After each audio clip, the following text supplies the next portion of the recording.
ছিল যে ইসকন যে একটা জঙ্গি সংগঠন এবং এরা একত্রিত হচ্ছে, সংঘবদ্ধ হচ্ছে এবং এদের মূল টার্গেট হচ্ছে একটা বিশাল গণহত্যা চালানো। এটার জন্য তাদের অর্থ, তাদের ট্রান্সপোর্টেশন সুবিধা, তাদের অস্ত্র, তাদের সব ধরনের সুযোগ সুবিধা, এবং তারা যেটা করছিল সরকারি অফিসগুলোতে বড় বড় পদে যারা আছে তাদেরকে তারা টাকা পয়সা দিয়ে, নারী দিয়ে এইভাবে হাতে নিচ্ছিল।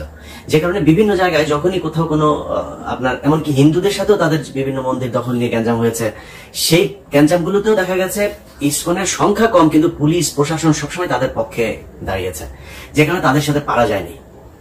তো ওই সময় কিছু কিছু বিশেষজ্ঞ আছে, সেই বিশেষজ্ঞদের নাম বলতে চাই না, ঝামেলা বাধাইতে চাই না, কারণ 5 বছর অনেক যন্ত্রণা সহ্য করে আসছি, তো একটু শান্তিতে থাকতে চাই। হ্যাঁ, তো তারা বলেছিল ইসকন নাকি একটা তাবলিগ সংগঠনের মতো, এরা তাবলিগের মতো গান টান গায়, হ্যাঁ, এরা কৃষ্ণ ভাবনা করে, তো এটাই হচ্ছে তাদের মূল কাজ।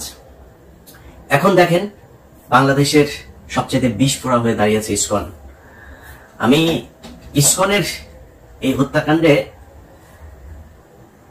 ডেইলি স্টারের একটা নিউজ গতকালকে করেছে, Chinmoy followers clash with cops in Chittagong lawyer killed.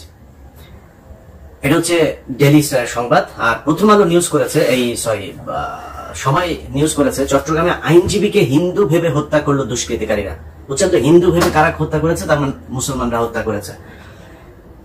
তো সমস্যাটা এইখানেই, এখনো পর্যন্ত এই গণমাধ্যমকে কিছুই করা হয় নাই, গণমাধ্যমে কিছুই হয় নাই। সময় টেলিভিশনের সাকি এখানে এখন পর্যন্ত তাদের হয়ে কাজ করে। কমল দে এখনো পর্যন্ত, এই যে নিউজের সাথেও সম্ভবত কমল দে জড়িত আছে, সে ওইখানে এই নিউজ করেছে, সময় টেলিভিশনে কালকে থেকে যাচ্ছে। এখন এটা বিচার করবে কে? আপনাদের গত 2 দিন ধরে দেখছি যে সবাই পিনাকির পেছনে লেগেছে, কারণ পিনাকি হচ্ছে ওই যে প্রথম আলোর সামনে গিয়ে গরু জবাই করেছে, এটার জন্য। পিনাকির অতীত, পিনাকি গণজাগরণ মঞ্চের সাথে ছিল, পিনাকি অনেক বাম করেছে, পিনাকি হুজুরদের বিরুদ্ধে অনেক কথা বলেছে, জামাতের বিরুদ্ধে অনেক কথা বলেছে। পিনাকির প্রতি আপনার ক্ষোভ থাকুক, সন্দেহ থাকুক, কোনো সমস্যা নেই, কিন্তু পিনাকি যেটা করেছে এই গেল 2-3 বছরে, পিনাকির যে অবদান এইটুকু আপনাকে স্বীকার করতে হবে। আর প্রথম আলোর সামনে যেটা করেছে, প্রথম আলোর সামনে ওই সময় ডাকা ঠিক ছিল কিনা, ওই সময় দাড়ি টুপিওয়ালা লোকজনের যাওয়া ঠিক ছিল কিনা, এত এত ডর ভয় দেখায় না, লাভ নাই। এই দেশের যেই সব এই কুকুরের ছানাগুলো সুশীল সাজা তারপরে এইসব বলে না, এই কুকুরের ছানাগুলো এই জুলাই আগস্ট মাসে রাস্তায় নামে নাই। এরা আজকে এসে যে চেয়ারে বসে না, এই চেয়ারে বসা লোকজন এরা এখন দেখাচ্ছে যে আইন, হ্যাঁ, পত্রিকার সামনে যা এই করা যাবে না, পত্রিকার সামনে এখানে নিউ ইয়র্ক টাইমস, তারপরে এখানে CNN, BBC সবকিছুর সামনে প্রোটেস্ট করে মানুষ। তো প্রোটেস্ট করা যাবে না কিছুর জন্য, ওইখানে যা প্রথম আলোর বিরুদ্ধে কিছু বলে, প্রথম আলোর কারোর ধরে টান দেয় নাই, তো প্রথম আলোর সামনে গিয়েছে, তারা গরু জবাই করে তারপর মাংস খাবে, চলে যাবে। এই আন্দোলন এরকম হওয়া উচিত ছিল কি না ছিল সেটা নিয়ে আপনার অবজারভেশন থাকতে পারে, কিন্তু পিনাকি যেটা করেছে সেটা করার পরে সেই লোকগুলো গিয়েছে, তাদেরকে মারধর করা হয়েছে, মারধর করার পরে তারপরে নিয়ে আবার আটকে রাখা হয়েছে। প্রথম আলোর বিরুদ্ধে কি করা হয়েছে?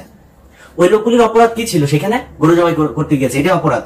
কিন্তু এই প্রথম আলো এই গেল 15 বছরে অন্তত 1500 মানুষকে অন্তত তারা খুন করেছে। অন্তত এখন পর্যন্ত জেলখানে আপনার কি কোনো অনুমান আছে কত হাজার আলেম আটক আছে? যে কয়জন আলেম বের হয়েছে সেই কয়জন আলেমরা নিজেরাও এদের নামটাম বলে না, এদের ব্যাপারে আমার মনে হয় ওনাদের কোনো চিন্তা ভাবনা আছে কিনা সেটাও জানি না। আমি ইলিয়াস, আমার কথা আপনাদেরকে বলে রাখি, আমি ইলিয়াস অ্যাটর্নি জেনারেল পর্যন্ত যায় যদি একটা তদবির করি, ওনার কাছে যদি একটা উপকার চাই, উনি যদি আমাকে একটা উপকার করে, সেই উপকার দিয়ে অন্তত 20 কোটি টাকা আমি ইনকাম করতে পারি। আমি ইলিয়াস করি না, অ্যাটর্নি জেনারেলের কাছে যায়, জিজ্ঞেস করেন। যতবার তাকে ফোন করেছি এই রাষ্ট্রের জন্য ফোন করেছি, এই আলেমদের ছাড়ানোর জন্য ফোন করেছি, বাবুল আক্তারের কথা বলেছি, বিডিআর এর হত্যাকাণ্ডে যারা আছে তাদের কথা বলেছি, কোনোদিন পার্সোনাল কোনো ইন্টারেস্ট তার কাছে যায়নি, জিজ্ঞেস করেন যায়। তো উনি আইনের ভেতরে থেকে যতটুকু সম্ভব হয়েছে, কিন্তু আলেম যারা আছেন আপনারা তো তাদের সাথে জেল খেটে এসেছেন, দেখেন না তাদের কি অপরাধ। আসিফ নজরুল বলে যে এই ডিজিটাল নিরাপত্তা আইন, সে আমাকে ওই দিন ফোন করে বলছে যে আপনার এখন সমস্যা কি, আপনি চলে আসেন, আপনার শুনলাম পাসপোর্ট নিয়ে সমস্যা। আরে আসিফ নজরুল, আপনি আমার পাসপোর্ট নিয়ে উনি দেখবেন। আরে আসিফ নজরুল ভাই, আপনি আমার পাসপোর্ট নিয়ে দেখবেন, আপনি এসবি রে বলেন না, পাসপোর্ট অফিসে বলেন না, ওদের যদি বাপের ক্ষমতা থাকে আমার পাসপোর্ট আটকায় রাখতো, ওদের বলে ক্ষমতা থাকে, উনি আমাকে এই হেল্প করতে চায়। আপনার কাছে এই হেল্প চাই না তো ভাই, আপনার কাছে জীবনে কোনোদিন কোনো পার্সোনাল ইন্টারেস্ট নিয়ে জীবনে ইলিয়াস যাবে না। কিন্তু আপনি এই যে আলেমরা এখন পর্যন্ত আটকে আছে, ডিজিটাল সিকিউরিটি অ্যাক্টে অনেক আলেম আটক আছে, আপনার সেখানে ভূমিকা কি, আপনার পদক্ষেপ কি, আসলে কি কিছু নেওয়া হচ্ছে? কিছুই নেওয়া হচ্ছে। এখন বালের এক আইন দেখাচ্ছে, ওইখানে প্রথম আলোর সামনে যাওয়া যাবে না, ডেইলি স্টারের সামনে যাওয়া যাবে না, কালবেলার সামনে যাওয়া যাবে না, হাজার হাজার পুলিশ আর্মি যায় সেখানে পড়ে। আরে বেটা, তুই যে চেয়ারে বসিস ওই চেয়ারটাই তো জোর করে দখল করে শেখ হাসিনা কি তোর ওখানে বসাইছে? তুই নির্বাচন করে আসছিস, তুই কোন সংবিধানের কোন ধারায় তুই এই চেয়ারে বসছিস? তুই এখন আইন দেখাস। এই দেশ বিপ্লবের মধ্যে আছে, বিপ্লব করে আদায় করতে হবে। গতকালকে সাইফুল ইসলাম আলিফকে সেখানে খুন করা হলো, গোয়েন্দা সংস্থা কি বাল ফালাইছে সেই জায়গায়। এই যে 33 আপনার ডিভিশনের যে জিওসি, এই যে এখন জাহাঙ্গীর আলম ডিজিএফ এর চিফ, তার এখন তার কাজ কি, সে কি করছে? আসামিরা বাংলাদেশের ভেতরে এখন পর্যন্ত আছে, সে ধরছে না কেন?